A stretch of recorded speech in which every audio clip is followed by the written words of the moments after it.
Très bien, les gars, bon jeudi à tous. Je voulais vraiment me replonger dans les dossiers JFK. On va s'y remettre un peu parce qu'on n'a fait que commencer la semaine dernière, jeudi. Vous avez adoré cet épisode et on a continué à creuser depuis. Mais faisons une pause un instant parce que, mon Dieu, le drama autour de House of Habit, Jessica Reese-Cross, ça a dégénéré très vite. Je ne sais pas vraiment ce qui s'est passé. Si vous n'êtes pas sur Instagram, il y a un vrai chaos en ce moment, un échange houleux auquel personne ne s'attendait, qui a surgi simplement parce que j'ai répondu à sa newsletter Substack à mon sujet. Je pensais avoir été plutôt équitable à ce sujet. Je ne sais pas. Mais la chose la plus importante à discuter ici, c'est simplement le monde des influenceurs en général, parce que se passe-t-il exactement quand les influenceurs se font eux-mêmes influencer par quelqu'un d'autre, par de l'argent? Qui sait? On devrait en parler. Alors, reprenons tout de suite. Bienvenue à nouveau sur Candice.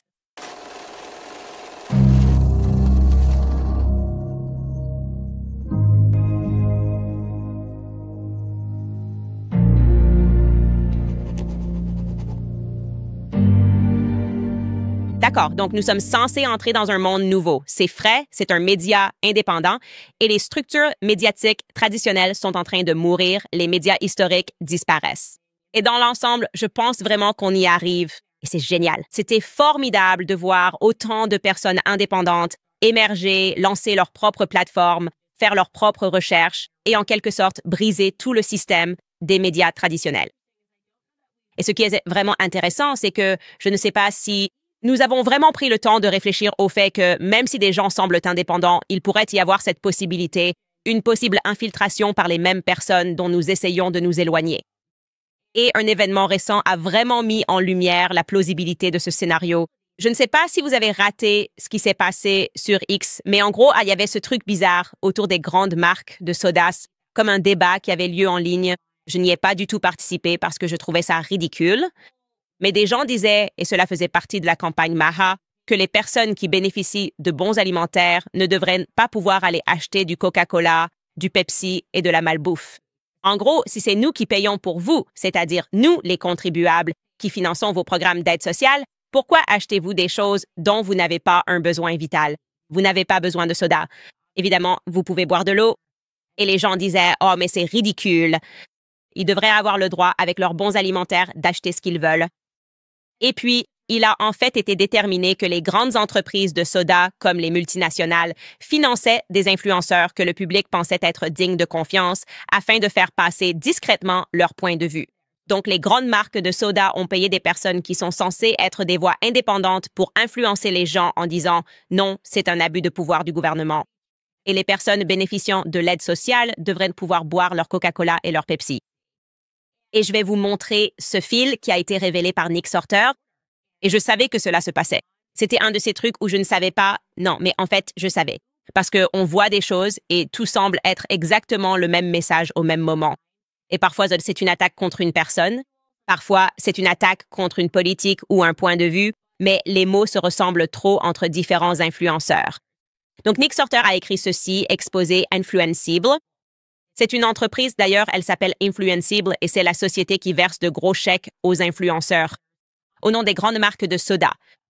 Au cours des 48 dernières heures, plusieurs grands influenceurs, soi-disant alignés MAGA, ont publié presque exactement les mêmes arguments qui leur ont été fournis, essayant de vous convaincre que MAHA, vous savez, Make America Healthy Again, RFK Jr., avait tort de ne pas vouloir que les achats de soda soient autorisés avec les bons alimentaires, le programme SNAP. Certains ont même sournoisement invoqué le président Trump. Cela va devenir pertinent lorsque nous parlerons de Jessica Reese-House comme une tactique de manipulation émotionnelle en faisant référence à son bouton de Coca Light.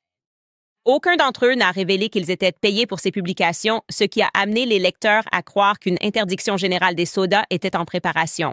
Donc ces personnes ont semé la panique chez les gens. Pourquoi ces gens ne pourraient-ils pas boire de soda? Et ils ne l'ont pas révélé. Et ce sont des comptes qui ont d'énormes audiences. Eric Dougherty, Clown World, Pat Jerome Powell, et Ian Malmström, dont tout le monde sait qu'il est en quelque sorte un prostitué numérique malaisien payé. C'est vrai, c'est un fait connu depuis un moment. Certaines de ces personnes sont très fiables, donc j'ai été très surpris de voir ça. Et en gros, il continue dans ce fil et il écrit « Ces influenceurs ont reçu quelques modèles utilisés par Influencible, dont l'un leur demandait spécifiquement de mentionner l'habitude de Trump de boire du Diet Coke. Cela a été fait pour provoquer une réaction émotionnelle de la part des fidèles partisans de Trump en leur faisant ressentir que bannir le soda de Snap serait anti-Trump. C'est une tactique incroyablement malhonnête destinée à manipuler les fidèles suiveurs. Et il a montré, en réalité, ce qui a été envoyé à ses influenceurs. Il a poursuivi en disant que les influenceurs recevaient des SMS d'influencibles. Ils se sont donc inscrits sur Influencible pour gagner de l'argent en leur disant pour, je cite, aider à lutter contre les excès du gouvernement. Et on leur dit qu'ils sont payés entre plusieurs centaines et même 1000 dollars pour chaque publication. Tenter de retourner les partisans de MAGA contre RFK Jr. et Maha. Alors vous voyez l'image ici. C'est évidemment une opération de grande envergure qu'il expose ici, et je veux être clair, je ne jette même pas la pierre sur les personnes qui se sont engagées dans cette affaire, parce qu'alors certains d'entre eux se sont immédiatement manifestés et ont dit « c'est moi qui ai fait ça ». Je me suis senti comme un salaud et je veux tout avouer immédiatement. Nous pouvons montrer certains des tweets. Eric Dougherty a tout de suite dit « ouais, c'était stupide de ma part ». Je me suis vraiment couvert de ridicule. Sérieusement, ça n'arrivera plus. Donc, il dit, tu sais, j'ai utilisé mon utilité sociale, le crédit social que j'avais d'une manière qui n'était pas idéale, et des gens l'ont fait. Évidemment, cela a brisé la confiance que les gens avaient en lui. Mais il faut aussi lui reconnaître le mérite d'avoir tout de suite assumé, d'avoir reconnu ses torts dès qu'il a été pris. Peu importe ce que vous en pensez. Et un autre utilisateur, Clown World, a écrit « J'ai publié un post et je l'ai supprimé dans l'heure qui a suivi. Je me suis complètement retiré de la campagne et j'ai supprimé mon post. Je n'ai pas touché un seul centime de la part de Big Soda ou de qui que ce soit d'autre pour ça. Juste pour clarifier, ce n'a jamais été une campagne pour Big Soda. C'était strictement une campagne contre l'ingérence du gouvernement. OK, mais qui payait les 1000 dollars? Qui sait? Vous voyez où je veux en venir? Cela a donc mené à une discussion plus large sur ces influenceurs qui ont gagné la confiance du public, sur le marché et dans la sphère publique, pour être soi-disant indépendants qui participent à ce genre de campagne dans l'ombre. Et je suis au courant de cela. Et je pense que la seule chose que j'ai ajoutée à ce dialogue, c'est que ce n'est pas seulement quelque chose qui se fait contre, vous savez, pour ou au nom de Big Soda. C'est aussi fait pour cibler les influenceurs. Donc, s'ils veulent s'acharner parce qu'ils n'aiment pas Thomas Massie, parce qu'ils ne soutiennent pas la PAC, ils vont envoyer de l'argent à des gens et soudainement, ces personnes, ils vont commencer à critiquer Thomas Massie. C'est ce qui se passe en ce moment. Et c'est pour ça que je vous dis toujours qu'il faut être extrêmement vigilant. Si vous soupçonnez que quelque chose ne va pas, suivez votre instinct. Cela m'amène à Jessica Reed, Crow's House and Habit. Et moi, vraiment, je pensais hier l'avoir fait assez gentiment, en réagissant à une newsletter qu'elle a envoyée sur Substack. Et quand elle m'a interpellée, ainsi que Megyn Kelly, Tucker Carlson et Ian Carroll, et il n'y avait rien de concret. Et ce qu'elle faisait, c'était vraiment une tactique. C'est ça. Elle accusait Tucker Carlson d'être de mèche avec l'Iran. Ce n'est pas une accusation anodine à lancer contre quelqu'un, dire que cette personne semble travailler avec l'Iran. Le gouvernement iranien, c'est pour amener le public à penser « Oh, je fais confiance à House and Habit. Je la suis depuis des années. » Il doit bien y avoir quelque chose si elle le dit, du genre « Je devrais peut-être que je devrais reconsidérer quoi ?» Tucker Carlson, qui a été l'une des voix indépendantes les plus fortes et l'un des premiers et des plus prolifiques défenseurs du mouvement MAGA, et cette attaque vient de quelqu'un qui, il faut le dire, ce qui n'est pas un problème, était une féministe de gauche qui s'est un peu retrouvée dans le mouvement MAGA. Donc je me suis juste dit que c'était étrange. Et en plus, cela arrivait exactement pendant les 2 mêmes semaines où Ian Carroll, Tucker Carlson et moi avons été attaqués de façon intensive par des personnes qui sont sionistes. Ils étaient contrariés qu'Ian Carroll soit mis en avant par Joe Rogan. Elle a aussi attaqué Joe Rogan dans l'article. Et je vous ai montré dans l'émission, par exemple, qu'elle utilise exactement les mêmes arguments, disant que Candace essaye de réorienter sa marque, exactement les mêmes arguments que ceux de MSNBC, exactement les mêmes arguments que ceux du New York Magazine. Donc, cela ne m'a tout simplement pas semblé authentique. Et ce n'était pas comme, je n'ai pas dit que cette maison d'habitude devait s'effondrer, mais je me suis dit, bon, je regarderai ça. Parce que quelque chose me semble étrange à propos de ça, le timing. Et puis, je savais en arrière-plan que mon agent de relations publiques allait travailler avec elle, qu'il allait dîner ou déjeuner avec elle. Et Olivia nous dit. Et il a dit qu'elle lui disait qu'un de ses journalistes travaillait sur un article à mon sujet. Elle n'a donc pas publié le morceau à succès, mais elle en a ensuite publié un autre. J'avais l'impression qu'elle essayait vraiment de diviser les gens et qu'elle essayait de faire comme si c'était juste quelque chose qu'elle avait remarqué par hasard. D'accord. Je pensais que ça allait bien se passer. Vous écrivez une newsletter sur moi? Je pourrais répondre. Les choses sont devenues complètement folles par la suite. Quand je dis folle, je veux dire comme les mamans. Les détectives en herbe sont au bord de leur siège, sous les sèches-cheveux, dans les salons de manucure, dans les salons de coiffure, à parler de cette histoire dans tous les sens. Ça n'aurait jamais dû arriver, parce que je ne sais pas ce qu'elle faisait hier soir, mais elle aurait probablement dû éteindre son téléphone. Mais je voulais d'abord vous montrer cette maman détective parce que ça m'a vraiment fait rire de la voir sous le sèche-cheveux en train de parler de cette querelle entre moi et House and Habit. Écoute ça, maman. Le drame. Je veux dire, nos mamans regardaient souvent leurs feuilletons à la télévision pendant la journée, assises dans le salon, comme les jours de notre vie. Moi, nous, on est juste là à manger des bonbons Trader Joe's et à regarder Real Keen Tuso et des trucs sympas. Donc, oui, elle m'a accusée. Et il s'agit de Jessica Reed Crouse avec qui je n'ai jamais eu de problème, dont je n'ai jamais parlé. Je n'ai littéralement aucun problème avec cette femme. C'est pour ça que tout ça est si aléatoire. Mais après que j'ai répondu à sa newsletter à mon sujet, elle m'a d'abord accusé de chercher la bagarre avec elle pour le drame et les clics, comme si je ne faisais que répondre à sa newsletter qu'elle avait envoyée. Ensuite, elle a changé de ton hier soir et a essayé de se donner de l'importance devant tout le monde. Et elle a dit qu'elle était trop occupée à suivre Trump pour même répondre à quoi que ce soit qui se passait. Et c'était vraiment étrange. Je ne sais pas si on a cette capture d'écran, mais en gros, elle disait juste « Je n'ai pas le temps pour ça. Je suis en train de suivre le président Trump. » Et j'ai répondu « OK, pas de souci. » Mais c'est une drôle d'attitude d'essayer de se donner de l'importance et de faire comme si tu ne te souciais pas de ce qui se passe alors que tu écris justement à ce sujet. Ensuite, elle est devenue de plus en plus agressive et hilarante au fil de la soirée. Et elle a soudainement affirmé que Trump m'avait bloqué, ce qui était une nouvelle totalement inédite pour moi. Je ne sais pas si vous avez ses stories Instagram, mais elle m'a écrit ça dans mes messages privés. Tu es encore plus nul que je ne le pensais. C'est embarrassant. Pas étonnant que Trump t'ait bloqué. J'ai vérifié tous mes comptes. Trump ne m'a pas bloqué. Aïe. Je ne sais pas de quoi elle parle. Comme je l'ai dit, ce serait une nouvelle fracassante. Elle devrait donner ça aux chaînes d'information. Si elle m'a vraiment bloqué, quelqu'un devrait enquêter là-dessus. Très bien. Puis vers 23h30, elle partage ça avec son public en disant qu'une source de la Maison-Blanche vient de l'informer que j'ai été bannie de la Maison-Blanche à cause de ma position antisémite. Donc tu te dis, OK, d'abord, tu écris un truc en disant que mon contenu est ennuyeux, que je te copie et que ma série sur Harvey Weinstein n'est pas intéressante.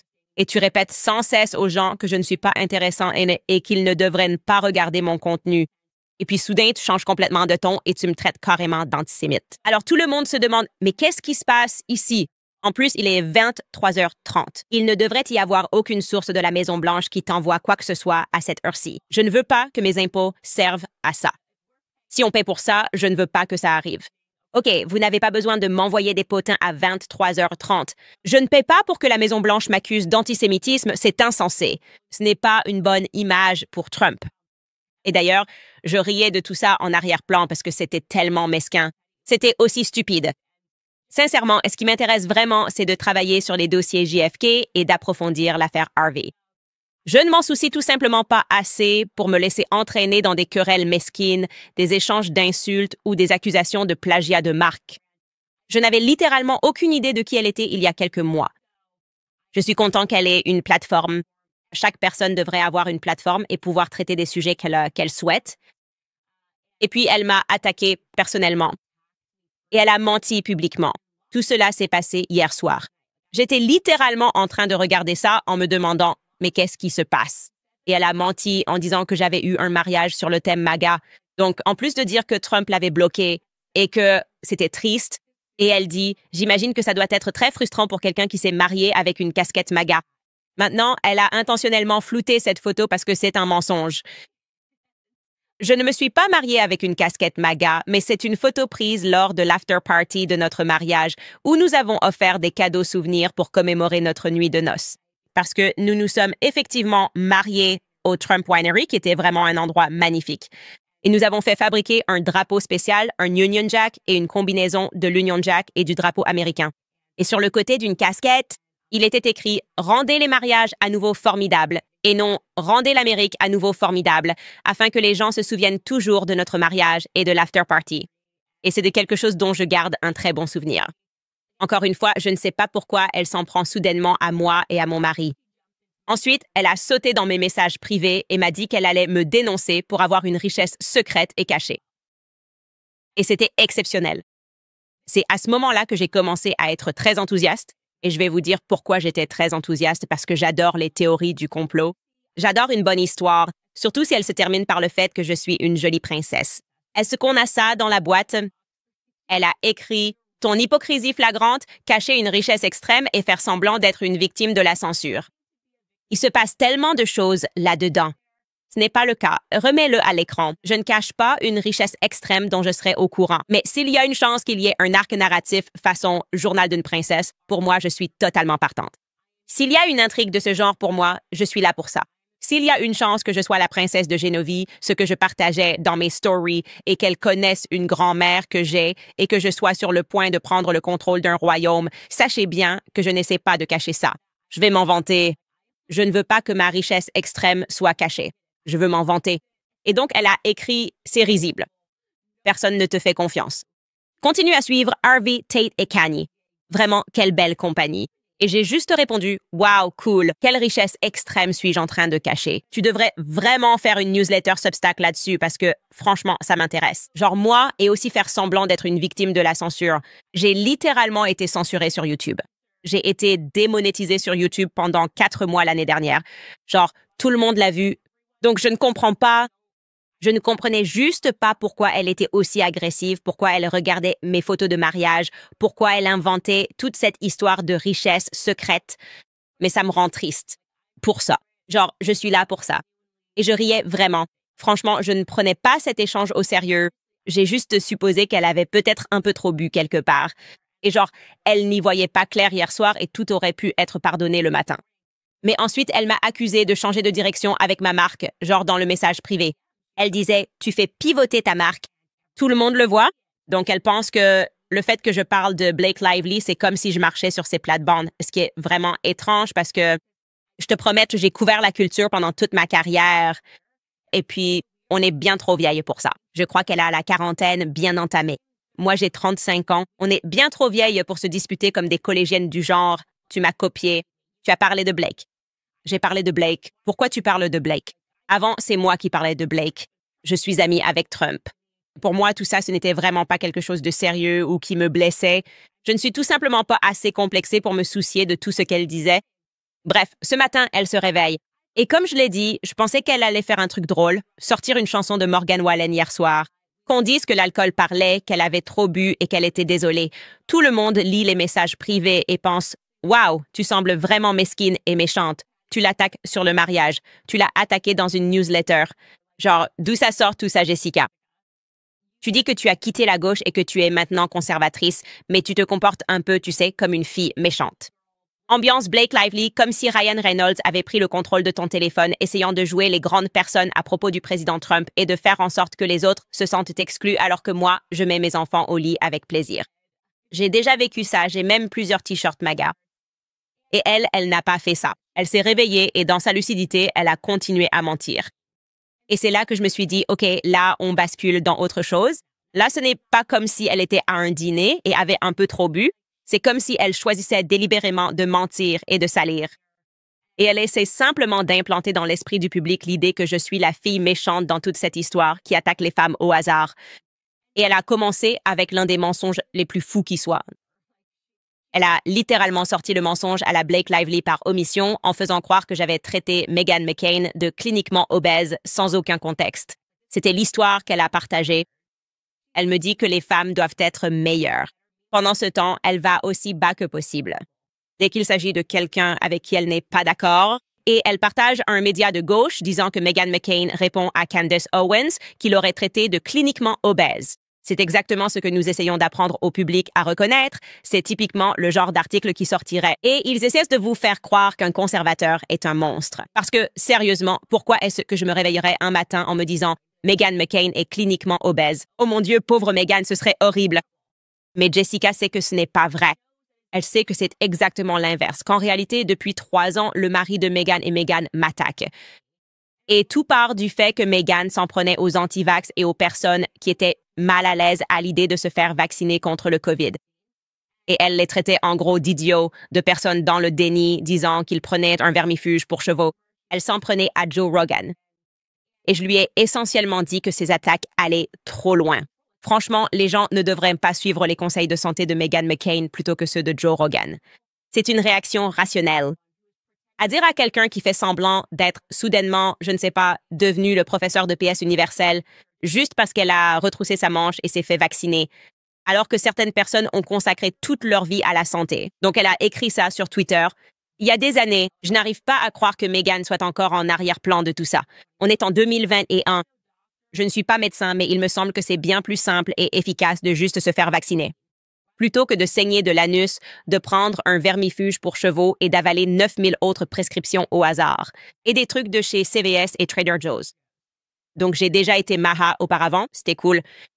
C'est sûr que les personnes soucieuses de leur santé ne se font pas injecter n'importe quoi dans le bras au hasard en pensant que ça va les sauver ou les rendre plus sains. Et ce que faisait Joe Rogan en ayant et en encourageant ces conversations sur les alternatives en cas de COVID, une alternative d'ailleurs était de ne pas être cliniquement obèse. Rester en bonne santé, évidemment, on le savait.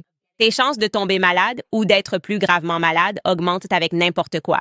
Quand tu es cliniquement obèse, ça va être amplifié si tu portes ce poids en trop, que ce soit une toux, un rhume ou le COVID. Et son mari se vantait du fait qu'il me déteste depuis des années. Et je lui ai répondu, et voici ce que j'ai dit. C'est son mari. Il a écrit « Je ne comprends pas du tout sa défense. On dirait qu'elle s'accroche à des bribes. Ce n'est pas un secret que je méprise Candace. Je la critique depuis plus de 3 ans. Il m'attaque depuis plus de 3 ans. » J'ai répondu et j'ai dit « Mépriser? Lol. Tu es un homme marié de 42 ans. Pourquoi ressens-tu une telle passion à mon égard? Le sentiment n'est pas réciproque. Tu es trop pathétique pour être méprisé. Tu es contrarié. Parce que lorsque votre femme a publiquement critiqué les anti-vaccins, notamment Joe Rogan, pour ne pas avoir reçu le vaccin contre le COVID, je lui ai dit la vérité. Aucune personne sensée ne devrait suivre les conseils d'une femme cliniquement obèse plutôt que ceux de Joe Rogan en matière de santé. La santé ne se résume pas à une personne cliniquement obèse qui accepte de se faire vacciner à la hâte pour pouvoir faire la leçon aux autres sur Twitter. Joe Rogan consacre sa vie à la santé. Votre femme ne le fait pas. Donc, lorsque vous avez tout le contexte de cet échange et que vous réalisez, non, en réalité, Candace défendait les anti-vaccins à une époque où nous étions littéralement matraqués par les médias traditionnels. Matraqués par les néoconservateurs, matraqués par des gens qui essayaient essentiellement de nous forcer à recevoir un vaccin avec lequel nous n'étions pas à l'aise. Et puis, vous voyez la façon dont House and Habit présente simplement la chose comme si j'avais attaqué une femme au hasard et l'avais traitée de grosse. C'est malhonnête.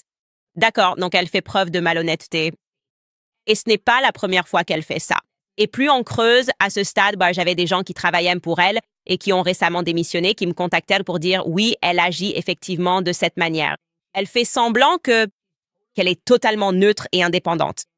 Mais en coulisses, elle est amie avec Meghan McCain et elle l'a enfin reconnue aujourd'hui. Et Meghan McCain tenait vraiment à ce qu'un article à charge soit écrit sur toi.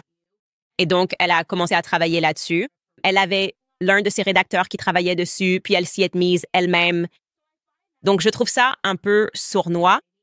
Et je ne comprends pas ce que j'ai fait pour mériter ça, à part avoir couvert Blake et Justin Baldoni. Je n'ai pas parlé des personnes qui les couvraient. J'ai présenté les faits de l'affaire. J'ai examiné le dossier. Et une autre chose qu'elle ne dit pas aux gens, c'est qu'elle influence des personnes pour qu'elles n'examinent pas notre série sur Harvey, qui est explosive parce qu'elle a une relation personnelle avec l'une des soi-disant victimes qui vient justement de voir cette décision annulée par la Cour d'appel. Elle doit intervenir. Donc, elle fait semblant d'être une simple passante. Ah, il n'y a rien qui pourrait m'intéresser dans cette affaire. Alors qu'en réalité, c'est la personne la plus intéressée par cette affaire parce qu'elle a couvert cette affaire à l'époque où elle était une personne de gauche libérale très engagée dans le féminisme et elle défendait les victimes. Non seulement elle a défendu les victimes, les soi-disant victimes, mais elle a aussi vécu avec l'une d'elles, Jessica Mann. Donc, notre dernier épisode s'intitulait « Jessica Mann et la liaison de 3 ans ». Et les gens demandaient « Candace, pourquoi as-tu mis cette série en pause quand tu as commencé à enquêter sur Jessica Mann ?» Eh bien, la vérité, c'est que House and Habit est venu vers nous et je pensais qu'on était amical et cool. Et elle a dit « Jessica Mann aimerait entrer en contact avec toi. Tu sais, elle veut te parler. » Elle a aussi, hors enregistrement, dit à ma personne chargée des relations publiques qu'elle ne croit pas non plus avoir été violée. Donc j'ai pensé que c'était une révélation explosive. Je pensais qu'elle voulait peut-être venir dans l'émission. Je voulais lui donner l'occasion d'affirmer sa version des faits parce que je me base sur les transcriptions du tribunal, je lis des choses et je lis ses emails. Mais si elle avait quelque chose d'autre à ajouter, je voulais être un journaliste équitable. Je ne suis pas là pour faire paraître Harvey Weinstein innocent. J'ai examiné les documents. Et je crois qu'Harvey Weinstein a été condamné à tort, malgré le fait que c'est un homme immoral. Je pense qu'il a eu des relations consenties. Et donc, elle m'a poussée à suspendre cette série parce que je ne savais pas qu'elle avait une relation personnelle avec Jessica Mann. Je pensais que Jessica Mann l'avait simplement contactée au hasard parce qu'elle savait qu'elle était une journaliste qui avait couvert l'affaire, ce que j'ignorais. Et je pensais qu'elle m'apportait de nouvelles informations. Pour finalement découvrir que non, elle a une relation très personnelle avec cette personne, ce qu'elle ne m'a jamais dit. Et elle ne l'a jamais expliqué complètement non plus aux personnes qui la suivent. Donc, elle a un intérêt personnel dans cette affaire. D'accord, et d'ailleurs, ce n'est pas un problème. Ça ne me dérange pas si tu as une relation personnelle avec Jessica Mann. Ça ne me dérange pas si tu crois que Harvey Weinstein devrait être enfermé en prison. Cela signifie simplement que nous avons une différence d'interprétation de cette affaire, et cela devrait en fait encourager une conversation encore plus intéressante. Nous devrions pouvoir utiliser les dossiers du tribunal et essayer de convaincre le public d'une manière ou d'une autre avec la vérité concernant les transcriptions et non pas essayer de leur dire « Oh, je m'ennuie tellement » comme elle le faisait. Je ne regarderai pas. Je ne m'intéresserai même pas à cette affaire Harvey. Vous êtes influencé par quelqu'un qui a un intérêt dans cette affaire. Voilà ce que House & Habit montre d'elle-même. Je pense que le pire qu'elle ait fait, et Skylar, je ne sais pas si nous avons relevé cela, c'est d'attaquer de manière préventive sa meilleure amie depuis 14 ans, dont j'ai mentionné qu'elle ne travaillait plus pour elle. J'ai dit qu'elle ne travaillait plus pour elle et la fille l'a bloquée. Et c'est tout ce que j'ai dit. Et House of Habit, alors, je pense, a supposé que son ancienne meilleure amie de 14 ans, elle a supposé que l'amitié qu'elle venait de rompre devait m'avoir donné des informations sur elle. Non, je n'ai pas demandé d'informations sur House & Habit ni d'informations personnelles sur elle. Ça ne m'intéresse pas parce qu'en réalité, je ne suis pas une fille méchante. Et elle a lancé une attaque préventive contre elle en écrivant l'une des choses les plus méchantes que j'ai jamais vues sur Instagram, laissant essentiellement entendre au public que cette fille devrait en gros être placée sous surveillance psychiatrique 50 et 1,50, qu'elle est folle et que même ses enfants le savent. Et elle dit, et je ne te le dis que par compassion, tu sais, pour ses enfants. Ce n'est pas ce que tu fais. Tu ne fais pas ça par compassion pour ses enfants. Tu le fais parce que tu essaies de discréditer tout ce que cette fille aurait pu dire sur toi alors qu'en réalité, elle ne l'a même pas fait. Et c'est devenu encore plus méchant en coulisses, n'est-ce pas? Elle parlait de cette fille, Denise, avec qui elle était amie et qu'elle montrait partout sur son compte Instagram depuis des années. Et puis elle a envoyé à mon attaché de presse, à mon publiciste, quelque chose d'incroyablement, d'extrêmement personnel à propos de Denise, de sa famille et de ses enfants. Et j'ai été véritablement horrifiée. Et j'ai littéralement dit à mon attaché de presse, coupe ça tout de suite. Je ne veux rien avoir à faire avec ça. Le fait qu'elle envoie ça à ce qu'elle pense être une personne de relations publiques adverse, parler à la légère de la famille de quelqu'un sur un coup de tête, simplement parce qu'elle pense que sa meilleure amie l'a trahi alors qu'elle ne l'a pas fait d'elle quelqu'un en qui personne ne devrait avoir confiance. Avec quoi que ce soit de personnel les concernant. Vraiment, pour moi, c'est à ce moment-là que c'est passé de « Ah, je me moque d'elle parce qu'elle agit un peu de façon déséquilibrée » à où il y a vraiment quelque chose qui ne va pas chez cette personne. Et je recommanderais fortement à personne de partager des aspects ou des détails personnels de leur vie avec elle. Parce que ce n'est vraiment pas quelque chose qui aurait jamais dû se retrouver mêlé à tout ça, exposé publiquement. Ou ce qui aurait pu se retrouver exposé publiquement si je n'avais pas eu une meilleure morale. Tout ça à cause d'une newsletter? Franchement, ce n'était vraiment pas nécessaire. Tout était léger. Et puis soudain, tu te mets vraiment à t'en prendre à quelqu'un qui ne t'a rien fait, dans l'ombre. Par exemple, son amie n'a rien dit, elle a juste dit qu'elle était en deuil de cette amitié et qu'elle avait arrêté de travailler pour elle.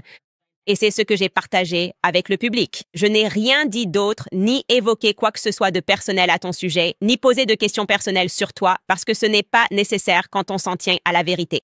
Et donc, je voulais juste te dire qu'il y a beaucoup d'hypocrisie en ce moment. Maintenant, elle essaye de changer de stratégie ici et de faire comme si elle était ma sauveuse, genre elle aurait empêché qu'un article à charge sur moi soit écrit à propos d'Andrew Tate, alors qu'en même temps, elle partage aussi des choses sur moi et Andrew Tate. Donc, rien de tout cela n'a de sens, mais je pense que c'est toujours un rappel de prendre le temps de réévaluer ce que l'on fait, avec qui l'on traîne, et de se souvenir que même les personnes qui prétendent être indépendantes ne le sont pas toujours. On ne sait pas qui les influence, que ce soit Meghan McCain ou bien l'argent qui vient des annonceurs, et j'ai toujours été extrêmement honnête sur qui me paie. Vous savez qui sont mes annonceurs. C'est des entreprises comme Good Ranchers, Preborn. C'est ce que nous faisons et il n'y a pas d'argent louche. Et si j'ai un conflit d'intérêts, je le dis toujours immédiatement parce que je pense que c'est plus simple. Je pense que c'est tellement plus facile de dire hey, « je suis ami avec un tel » et donc mon opinion est influencée. OK, et je ne pense pas pouvoir regarder cette situation de façon objective, mais en ce qui concerne Harvey Weinstein, Justin Baldoni et Blake Lively, j'ai l'impression d'avoir examiné toutes ces situations de manière extrêmement objective et je pense que le public le constate à mesure que je parcours ces transcriptions de procès. Mais j'essaie vraiment de rester totalement concentré sur les faits dans ces affaires, sans l'hystérie ni les larmes des mouvements et des mouvements de justice sociale qui surgissent de temps en temps, une fois toutes les lunes bleues. Donc, je souhaite bonne chance à House of Habit. Je n'ai jamais dit à qui que ce soit de se désabonner d'elle. Je comprends qu'elle bloque tout le monde et qu'elle nous accuse de ne pas être capable d'accepter la moindre critique. Eh bien, c'est tout le contraire qui est prouvé, mais je n'ai pas aimé la façon dont cela a été géré. Son amie Denise, j'ai trouvé que c'était l'une des choses les plus méchantes que j'ai jamais vues en politique et c'était complètement inutile. Donc, elle a perdu ma confiance. Et je ne vous dis pas de lui faire confiance ou non, je vous donne simplement les faits. D'accord. Et oui, elle faisait aussi partie de ces influenceurs qui ont parlé des dossiers Epstein. Quand tout le monde est sorti en disant « On a des infos sur Epstein », ce qui n'est pas une critique envers ces personnes, en réalité. J'adore Mike Cernovich. Personne n'a fait plus de travail pour l'affaire Jeffrey Epstein que lui personnellement là-bas. DC. Joanna a toujours été fantastique avec moi. C'est Rogan. Lise a également été adorable. Je dis simplement que c'était une occasion où les gens attaquaient tous ces gens et je n'ai jamais mordu à l'hameçon de tout cela. Et donc, ça me semblait vraiment bizarre.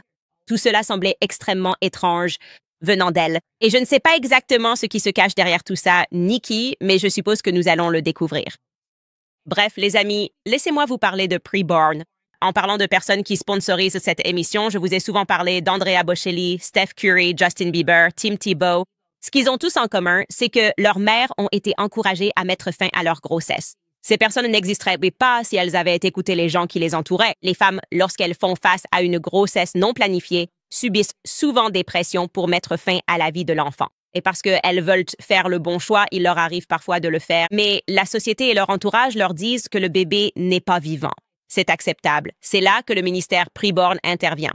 Preborn et son réseau de cliniques offrent des soins compatissants aux mères et le soutien dont elles ont besoin pour choisir la vie, y compris une échographie gratuite.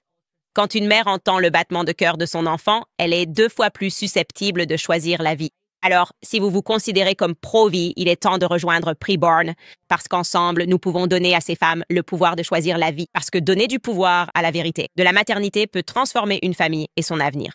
Une échographie coûte 28 $ et 140 $ permettront de sauver 5 bébés. Lorsque vous faites un don mensuel, vous recevrez des histoires et des photos des vies que vous avez aidé à sauver. Pour faire un don, il vous suffit de composer le dièse 250 et de dire le mot-clé « bébé ». C'est le dièse 250. Bébé, ou faites un don en toute sécurité sur preborn.com/Candice. C'est preborn.com/Candice. Aussi, si vous vous sentez submergé par des factures de carte de crédit, des prêts personnels ou des dettes médicales, et si vous avez l'impression que votre argent travaille plus pour vos créanciers que pour vous, ce n'est pas une fatalité. Et vous pouvez changer cela avec PDS Debt. PDS Debt fait plus que simplement vous aider à gérer vos dettes. Ils vous donnent les moyens de reprendre le contrôle. Vous utilisez leur plateforme et ils iront au-delà des chiffres pour comprendre votre situation financière unique, en plus d'élaborer un plan personnalisé conçu spécialement pour vous. Il n'y a donc plus de solution toute faite, seulement un chemin clair vers la liberté financière qui correspond à votre mode de vie. Et voici le meilleur dans tout ça. Aucun score de crédit minimum n'est requis. Donc, que votre crédit soit mauvais ou moyen, ils sont là pour vous aider à économiser davantage. Remboursez vos dettes plus rapidement et commencez à remettre votre argent là où il doit être, c'est-à-dire sur votre compte d'épargne. Commencer est si facile. Il vous suffit de vous rendre sur pdsdebt.com/Candice pour compléter votre évaluation de dette gratuite afin de voir quelles options s'offrent à vous. Chaque jour que vous attendez vous coûte de l'argent. Alors, commencez votre analyse de dette gratuite en seulement 30 secondes sur pdsdebt.com. Candice. Pardon. C'est du PDS. Désolé, pdsdept.com/Candace. pdsdept.com/Candace. Reprenez le contrôle, pdsdept.com, coupez Candace.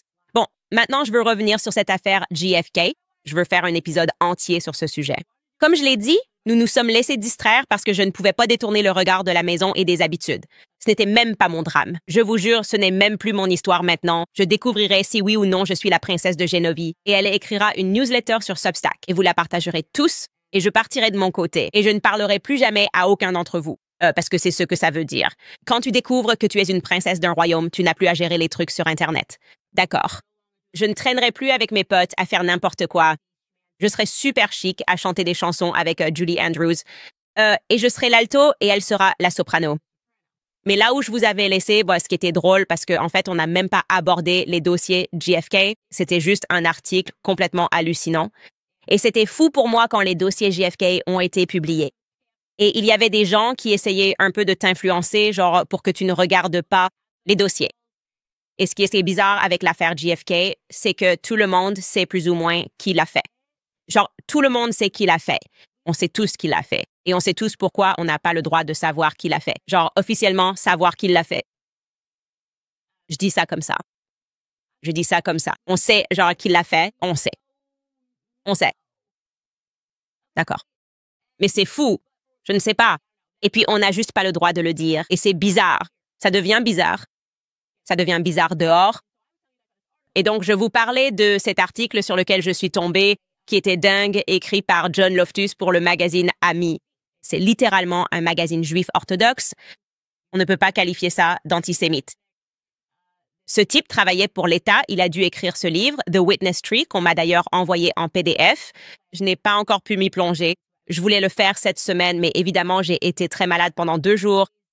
Je vais y entrer parce qu'ils ne veulent pas que quiconque ait ce livre. J'ai reçu un email de quelqu'un disant qu'il avait acheté le livre et qu'il avait ensuite découvert qu'il avait été annulé et qu'il n'était pas autorisé à l'obtenir.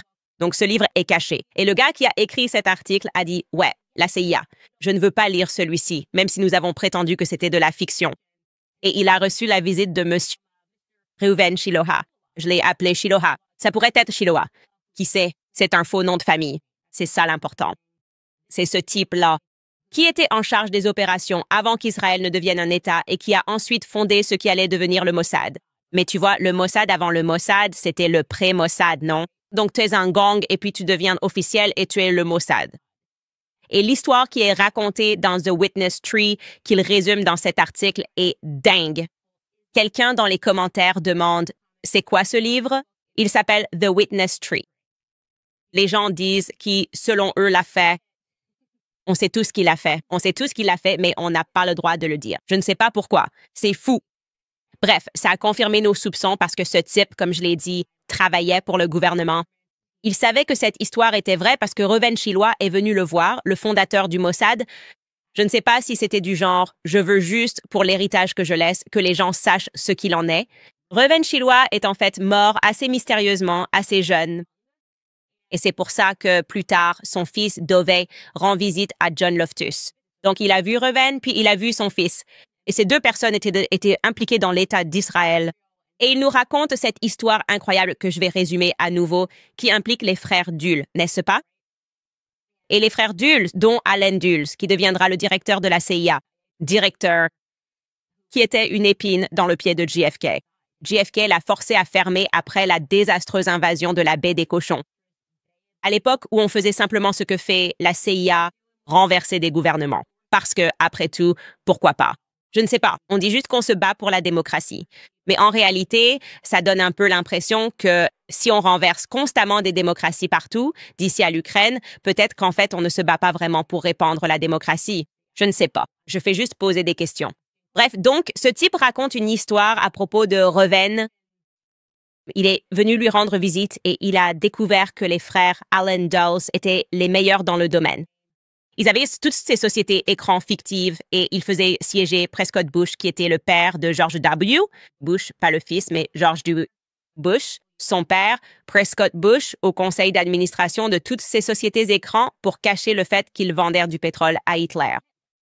Genre, c'est la famille Rockefeller voulait cacher le fait qu'elle vendait du pétrole à Hitler. Donc, tu as Nelson Rockefeller impliqué là-dedans. Il y a aussi les frères Dell impliqués dans cette affaire. Et il y a la fameuse l'évidente Eleanor, leur sœur, qui devient une figure vraiment importante et inattendue dans l'histoire. Et l'histoire raconte que Ellen, ce qu'il a brièvement évoqué, Ellen a épousé ce type juif. Ce type juif s'est suicidé. Elle a accusé ses frères de l'avoir harcelé parce qu'ils étaient vraiment en colère qu'elle ait épousé un juif, parce qu'il faisait ses affaires louches avec Hitler. Donc, ils étaient genre, ouais, tu vois, ils espéraient que l'Allemagne gagne. Et elle venait juste gâcher leur style. C'est comme, non, tu ne peux pas, genre, être marié à un juif en ce moment. Genre, c'est vraiment pas bon pour notre image. Et il a été tellement horriblement harcelé par eux qu'elle les a tenus pour responsables de son suicide. Alors, j'ai voulu creuser un peu plus juste sur cette partie parce que ça m'a intriguée. Et l'histoire était louche. Genre, essayer de se renseigner sur cette histoire de suicide, c'était louche, surtout parce que c'était extrêmement difficile de trouver la moindre information à ce sujet. Ça aurait pourtant dû être facilement accessible sur Wikipédia. Mais maintenant, on sait, Wikipédia, ils font des trucs là-bas. Et je me suis dit, c'est bizarre. Bref, j'ai réussi à trouver l'information sur un site juif. En gros, Eleanor Dulles, l'histoire plus profonde ici, c'est que Eleanor Dulles était à Paris quand elle a rencontré et est tombée amoureuse d'un homme juif nommé David Blondum.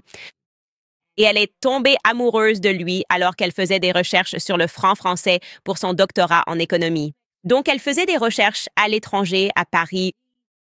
Et lui aussi était à Paris, menant également des recherches sur le français vernaculaire des Juifs médiévaux. D'accord. Ils se sont donc mariés lors d'une cérémonie civile, puis finalement lors d'une cérémonie plus formelle célébrée par son beau-frère, qui était pasteur. David Blondum, d'après ce que j'ai pu découvrir en cherchant des informations sur lui, était difficile à cerner par manque de sources.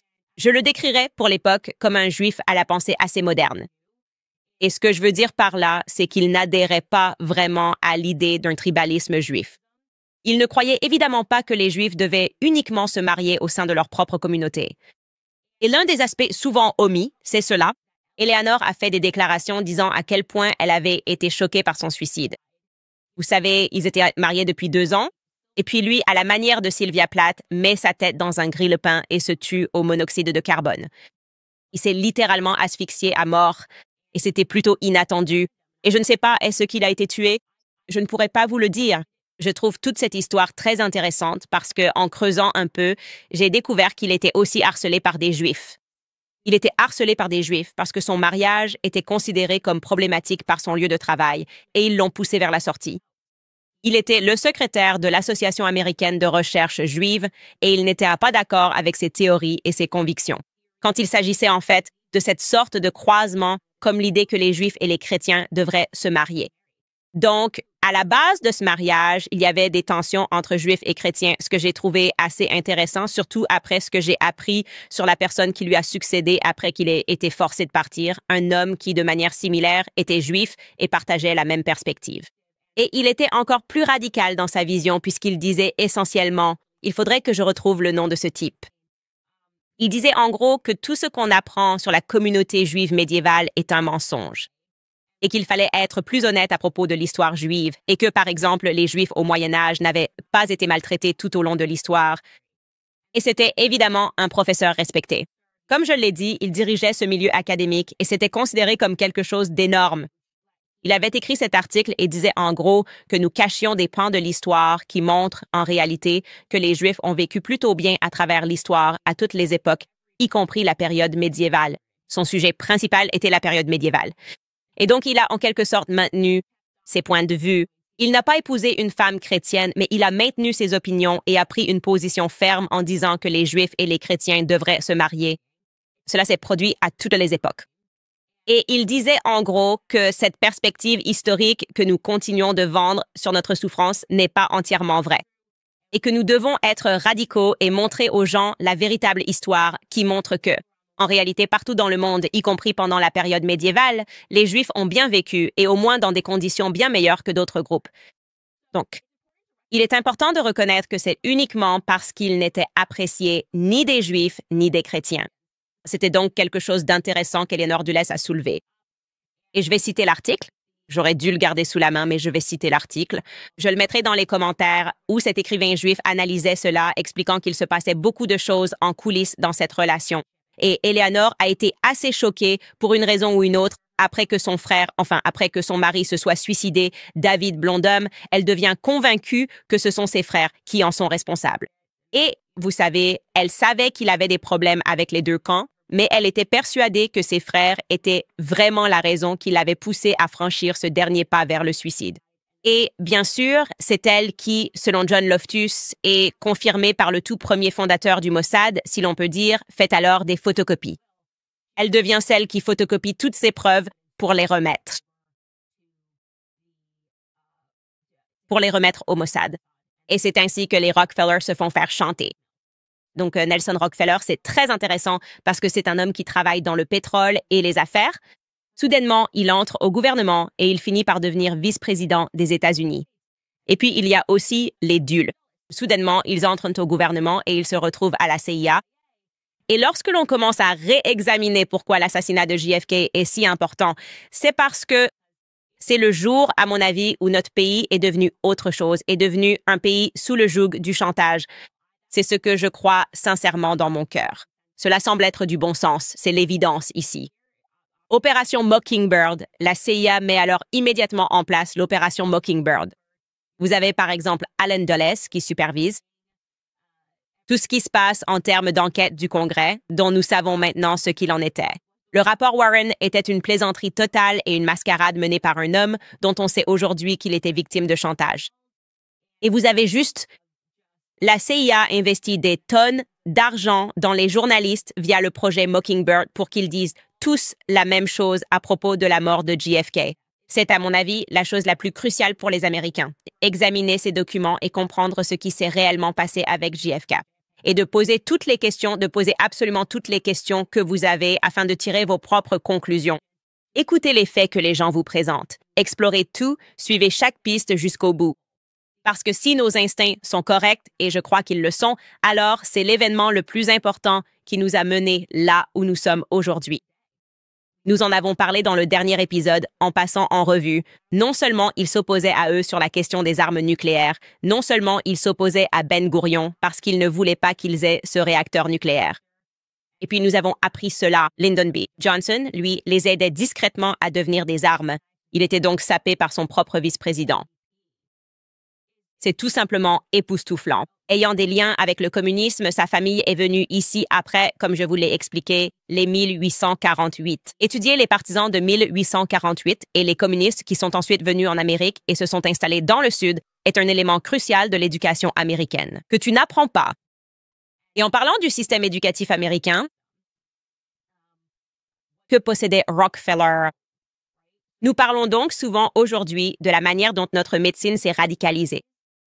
La FDA se comporte comme une mafia aux côtés de gens qui sont simplement achetés, payés et victimes de chantage au Congrès.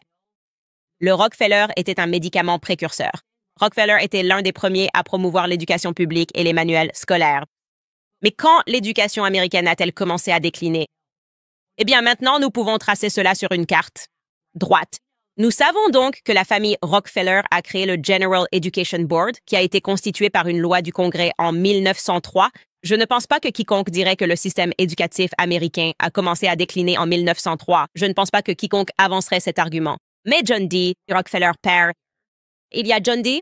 Rockefeller père, et puis il y a John D. Rockefeller Jr., et puis vous avez Nelson Rockefeller.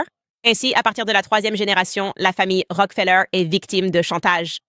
Et je dirais environ la 3e génération, il est temps que notre système éducatif commence à changer, passant d'une volonté d'éduquer les gens à une volonté de leur faire un lavage de cerveau. Et les gens ont toujours dit la famille Rockefeller, mais qui se cache derrière la famille Rockefeller? Et c'est pourquoi cet article est si crucial. John D. Rockefeller Sr., en 1903, a consacré $1 million à la création d'un conseil d'éducation générale. Et puis les contributions ont augmenté, mais essayait-il réellement de nuire à l'Amérique? Ou était-il réellement... Je suis intéressé à essayer d'aider à éduquer l'Amérique. C'est ce que nous devons commencer à réexplorer sous l'angle de la reconnaissance de cela. Au fil du temps, sa lignée a été victime de chantage et il ne travaillait plus pour le peuple américain. À mon avis, je pense que cet article montre qu'il travaillait pour Israël. Et cela explique en quelque sorte beaucoup de points de vue dont je ne comprenais pas l'origine en grandissant. Et j'en ai beaucoup parlé dans l'émission et j'ai ressenti beaucoup de honte. Et je ne devrais pas avoir autant de honte parce que nous faisons tous partie du système d'éducation publique et ce sont eux qui décident du contenu de nos manuels scolaires. Et nous pouvons regarder nos manuels scolaires et voir qui les imprime et vous savez quelles mains s'échangent et qui possède toutes ces maisons d'édition. Et nous allons approfondir tout cela en commençant à examiner tous ces sujets. Mais j'ai ressenti beaucoup de honte en réalisant à quelle vitesse je suis devenue malléable comme de la pâte à modeler. Et j'ai cru à tout ce lavage de cerveau et à la haine que j'avais, ce que j'ai exprimé parce que j'ai l'impression d'être sortie de cette toile. Par exemple, j'avais cette haine naturelle ancrée en moi envers les musulmans. Et c'est tellement fou parce que je ne devrais pas avoir de haine envers un groupe naturellement ancré en moi. Par exemple, je n'ai jamais ressenti cela envers les personnes juives en grandissant. Je n'ai jamais ressenti cela envers d'autres personnes en grandissant, mais j'ai bien ressenti cela envers les musulmans en grandissant. Et cela montre que les gens avaient compris très tôt à quel point le système éducatif était important. Et c'est devenu comme un conditionnement soviétique. Quand on pense au conditionnement soviétique, cela nous ramène à d'autres aspects dont on n'a jamais entendu parler à l'école, comme la révolution bolchevique. Qu'est-il arrivé à tous les bolcheviks? D'accord. Ces gens ont commis des crimes encore plus odieux et tué plus de personnes qu'Adolf Hitler. La personne la plus importante, dont personne ne connaît le nom, Henryk Jagoda, responsable du massacre de masse des chrétiens en Ukraine. Et personne n'en a entendu parler. Le titulaire moyen d'un diplôme de l'enseignement public américain n'en saurait absolument rien, et c'est extrêmement problématique. Tout le monde utilise une référence à Adolf Hitler. Personne n'utilise une référence à Henryk Jagoda. Et c'est problématique? Et la réponse, c'est que c'est simplement un fait. Qu'Israël a protégé des personnes qui ont commis ces crimes, ces bolcheviks, qu'ils sont devenus des gens protégés par l'État d'Israël. Et c'est pourquoi il est si important pour nous d'en parler, parce que je pense que le fait de ne pas en parler a permis qu'une grande haine soit dirigée contre les Américains juifs, des personnes qui n'ont même jamais mis les pieds en Israël, qui n'ont rien à voir avec tout cela et qui ont été soumises exactement au même système éducatif que nous, n'est-ce pas? Qui ont des réactions tout à fait compréhensibles dans le contexte de ce que nous avons appris à l'école, qui ont des peurs tout à fait compréhensibles dans le contexte de ce que nous avons appris à l'école. Et tant que nous ne parvenons pas à dissocier et à séparer cet État étranger, d'accord, qui a accumulé beaucoup de pouvoir politique en Amérique et à le distinguer complètement des Américains juifs, je ne pense pas qu'il y aura un jour une discussion honnête ou une résolution possible. Et cela ne se produira pas par la censure, la contrainte, les menaces et les tweets méchants de House of Habit qui traitent les gens d'antisémites et les bannissent. Pour encourager ce genre de conversation, s'intéresser au sujet et approfondir les choses. Cela ne pourra arriver qu'avec la lumière du jour et la vérité. Et je crois vraiment que la lumière du soleil est le meilleur désinfectant. Mais je voulais simplement en parler brièvement. Et pour vous dire que quelqu'un m'a envoyé un message en me disant que le vrai nom de famille de Shiloh est Zelensky.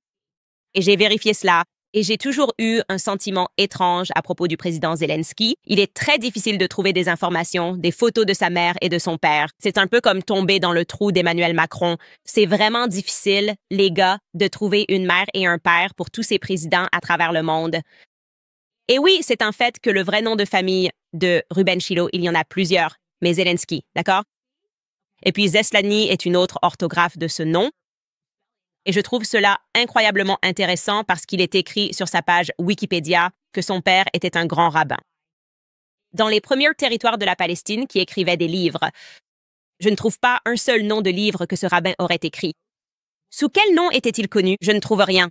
Comment peut-on être un rabbin aussi important et influent et je ne trouve rien sur toi? Donc je demande au public, qu'est-ce que vous pouvez trouver sur le père de Reuven Shiloha? Et qu'est-ce que vous pouvez trouver sur le père du président Zelensky? Faut-il qu'on commence à cartographier tout ça? Mais qui diable est Zelensky? Et aussi, de façon fascinante, Reuven Shiloha était un enfant du théâtre, un passionné de théâtre. J'ai trouvé ça fascinant. D'accord. Il avait été formé au théâtre dramatique parce qu'il pensait que cela aiderait ses ambitions politiques. Et ensuite, il est parti en mission sous couverture au Moyen-Orient, faisant semblant d'être simplement un professeur d'hébreu, mais il faisait partie de ce mouvement Mossad naissant, alors qu'il se préparait dans la perspective de fonder Israël en tant qu'État. Et plus j'en lisais sur lui, sur le Mossad et sur ce qu'il faisait dans cette région, plus j'en apprends, plus j'ai l'impression que beaucoup d'illusions me tombent des yeux. Et donc, je trouve ça tout simplement intéressant. Il se peut que Zelensky ait simplement été un nom très populaire en Lituanie. Bien sûr. Mais j'aimerais juste conclure ce point en pouvant découvrir qui sont ses frères et sœurs et qui est son père. J'ai l'impression que ça devrait être assez facile à trouver. Pas juste une simple mention honorable du père du président Zelensky, mais aussi, oui, allons voir ça. Tu as Ereven, nom de famille totalement inventé, né Zaslansky. Mais aussi, pourrais-tu afficher un instant, genre le président Zelensky? Oui, donc ce rabbin, en fait, reste ici, le rabbin. Aaron Yitzhak Zaslansky, qui est originaire de Lituanie, l'un des rabbins de Jérusalem, a étudié dans cette école de la ville. C'est le genre de situation où tu penses obtenir beaucoup d'informations, puis tu creuses et tu essayes de trouver quoi que ce soit sur ce type, qui aurait soi-disant été ce grand rabbin marié à Sarah, et qui aurait été l'un des premiers colons, et tu te retrouves juste à tomber dans un trou, tu vois, tu tombes dans un trou, et puis tu te rends compte que son fils aussi a changé de nom, et il se passe tellement de choses dans cette communauté du renseignement que ça me fait me poser des questions, tu vois. Donc, j'aimerais en savoir un peu plus. Et j'aimerais que vous essayiez de nous aider à trouver ces informations. Je voulais aussi ajouter quelques autres éléments pour expliquer pourquoi le fait que les Rockefeller aient été victimes de chantage est extrêmement important. Ce sont aussi eux qui ont créé le département de la santé, de l'éducation et du bien-être. Nelson Rockefeller a fait cela lorsqu'il est ensuite entré au gouvernement. D'accord, cela aurait eu lieu après le chantage en novembre 1952. Je suis désolée, cela aurait eu lieu lorsque le président élu Dwight D. Eisenhower a demandé à Nelson de présider le comité consultatif présidentiel sur l'organisation du gouvernement. En tant que président, l'une des choses qu'ils ont accomplies a été la création du département de la défense, du département de l'agriculture, ainsi que du bureau de la mobilisation de la défense. Mobilisation. Donc, cette prolifération du gouvernement et le fait de réaliser que Nelson Rockefeller, qui avait ses influences, a ensuite été victime de chantage dans les années 60 est crucial. Pas dans les années 60. Il aurait été victime de chantage si c'est ainsi qu'Israël est devenu un État. Donc, en 1948, comprendre qu'il a été victime de chantage avant cela, avant de s'engager, devient crucial. Puis, nous avons Dwight D. Eisenhower qui nous met ensuite en garde contre ce genre de complexe militaro-industriel, une sorte de fantôme opérant en arrière-plan. Tout cela est extrêmement important. Et oui, nous devons être capables de réfléchir tant que nous sommes encore autorisés à penser à ces choses, comme je le dis toujours. Et c'est un peu ce qui motive mon intérêt pour les dossiers JFK. Nous allons continuer sur ce sujet. Quelqu'un dans les commentaires dit que je devrais inviter Ian Carroll. Oui, j'ai adoré l'épisode entre lui et Joe Rogan. Contrairement à ce que House and Habit en a pensé, j'ai trouvé que c'était vraiment passionnant d'entendre des gens réfléchir et s'exprimer sans forcément arriver, vous savez, à des conclusions parfaites à la fin, mais au moins d'avoir la confiance nécessaire pour poser des questions et remarquer que certaines choses sont anormales et vraiment fausses. Et en l'occurrence, c'est notre système éducatif et tout ce qu'on nous a jamais dit sur quoi que ce soit. On a l'impression de sortir d'une période de manipulation extrême de la part du gouvernement et des médias. Et j'ai bien l'intention de profiter de cette opportunité et de réfléchir tant qu'on en a encore le droit. Très bien, les amis, je vous rappelle à propos de Tax Network USA. L'IRS est la plus grande agence de recouvrement au monde. Avec le 15 avril qui approche, elle est plus agressive que jamais. En 2025, les mesures d'application de la loi se sont intensifiées. Si vous devez des arriérés d'impôts ou n'avez pas déclaré vos revenus, attendre n'est pas une option. Plus vous attendez, pire c'est. Ignorer vos problèmes fiscaux est la pire chose que vous puissiez faire. Prendre les devants maintenant est la décision la plus intelligente, mais n'entrez jamais en contact avec l'IRS seul. Laissez plutôt les experts de Tax Network USA s'en occuper pour vous. Toutes les sociétés de résolution fiscale ne se valent pas. Tax Network USA dispose d'une ligne directe privilégiée avec l'IRS, ce qui signifie qu'ils savent exactement avec quels agents traiter et lesquels éviter avec des stratégies éprouvées pour régler vos problèmes fiscaux. Que vous deviez 10 000 ou 10 millions de dollars, les avocats et négociateurs de Tax Network USA ont résolu plus d'1 milliard de dettes fiscales. Pour parler à un de leurs stratèges gratuitement, appelez le 1-800-958-0000 ou visitez tenusa.com/Candace. C'est donc tenusa.com/Candace. De plus, les taux d'intérêt ont baissé, alors il est temps d'en profiter grâce à American Financing. Beaucoup d'Américains ont du mal à suivre avec leurs factures quotidiennes, les œufs, le café, et vous sortez la carte de crédit pour payer ces choses-là. Donc, si vous êtes propriétaire, les taux d'intérêt sont descendus dans les 5%. C'est presque un quart du taux moyen des cartes de crédit. American Financing aide des propriétaires comme vous à économiser en moyenne 800 $ par mois en utilisant la valeur nette de votre maison et en effaçant les dettes à taux d'intérêt élevés. Et le meilleur dans tout ça, c'est qu'il n'y a aucun frais initiaux pour commencer. Les taux des cartes de crédit sont fous. Si vous avez un solde à rembourser chaque mois, vous êtes coincé dans un cycle sans fin.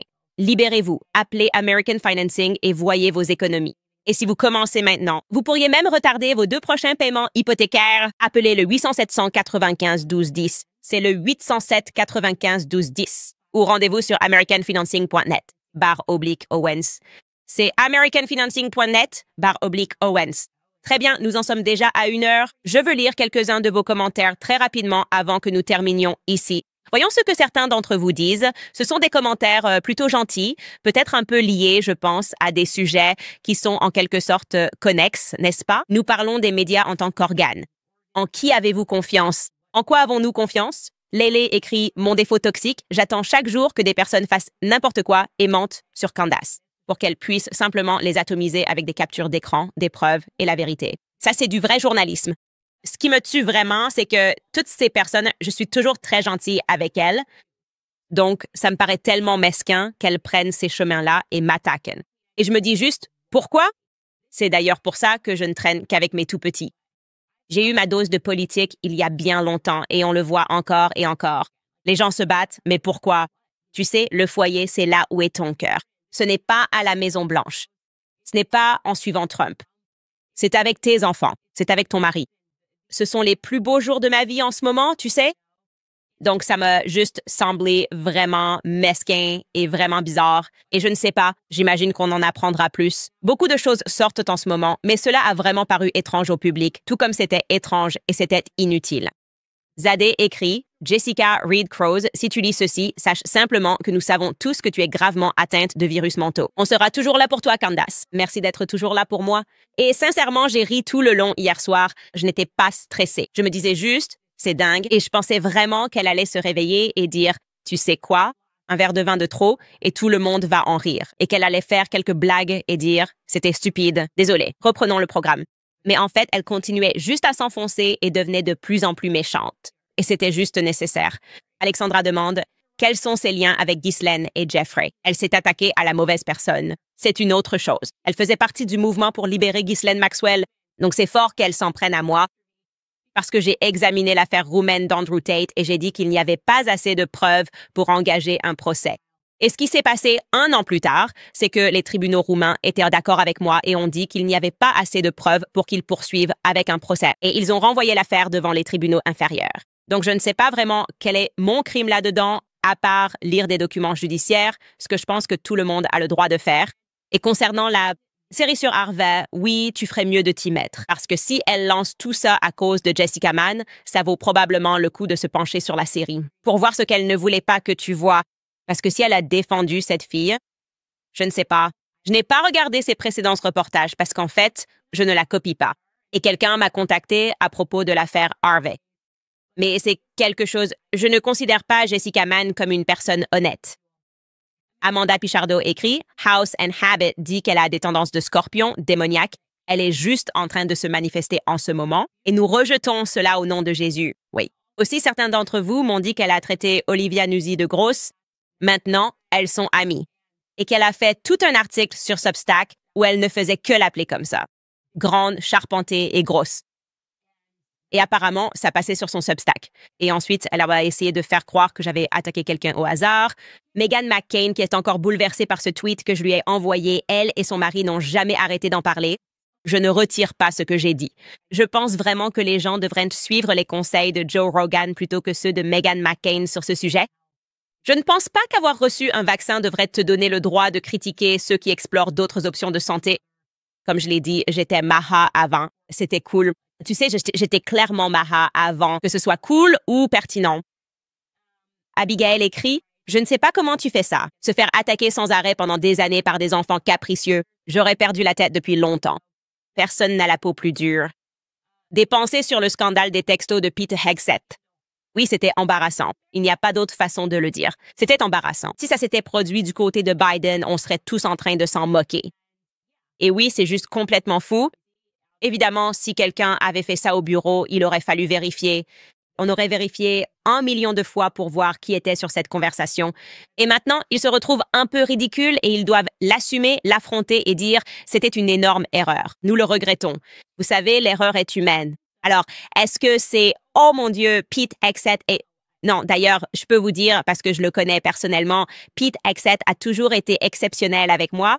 Il a toujours été tellement gentil et je lui souhaite vraiment le meilleur. Et vous savez, c'est toujours comme ça quand ce genre de choses arrive, parce que les gens qui vous détestent en raffolent. Et on se sent embarrassé et ça ne fait pas du bien. Donc, c'est tout ce que j'ai vraiment à dire à ce sujet. Sis Halliday dit, Candice restera comme l'une des meilleures journalistes indépendantes de notre époque. Ouais, et laissez-moi vous dire, si jamais quelqu'un commence à me payer comme l'Iran ou le Qatar, vous en entendrez parler ici en premier. Genre, je vais lire une pub et dire « Ici, c'est le Qatar ». Si Jessica découvre que je suis un royal qatari, je pars direct chercher mon argent du pétrole. C'est fou à quel point je pars vite. Et au moins, vous savez que je suis à 100% et ils ne m'ont jamais approché. S'ils m'avaient approché et voulaient faire un deal, pourquoi je ne pourrais pas être une princesse?